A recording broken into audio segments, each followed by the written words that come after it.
এবং দেখে আগামী অল্প কয়েকটা বিষয় পরীক্ষা হয়েছে, সাবজেক্ট ম্যাপিং হয়েছে, ছিল তার মধ্যে 162টা কেন্দ্র ছিল। ইতিহাস সংস্কৃতি ক্রীড়ার প্রাথমিক কুমিল্লা কখনো এইচএসসি পরীক্ষায় এত খারাপ ফলাফল করেনি। কারণ আমরা দেখছি কুমিল্লার শিক্ষা বোর্ডের যারাই যখন চেয়ারম্যানের দায়িত্ব নেয়, সচিবের দায়িত্ব নেয়, তারা কিন্তু নিজেদের চিন্তা করে, ছেলেমেয়েদের চিন্তা করে না। আজকে তারা বলছে বেনু পরিবর্তন, যদি সঠিকভাবে ক্লাসে যদি পড়াশোনা করাইতো তাহলে বেনু পরিবর্তনটা সমস্যা কী ছিল। শিক্ষা বোর্ডের সচিব মহোদয় বলেছেন যে ইংরেজি এবং আইসিটিতে খারাপ করছে। আমরা জন্মের পর থেকে শুনেছি ইংরেজিতে খারাপ করেন, গণিতে খারাপ করে।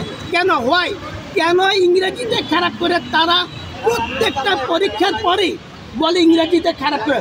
তো পরীক্ষার পরে কেন সুনির্দিষ্টভাবে ইংরেজির প্রতি তারা ব্যবস্থা নেয় না?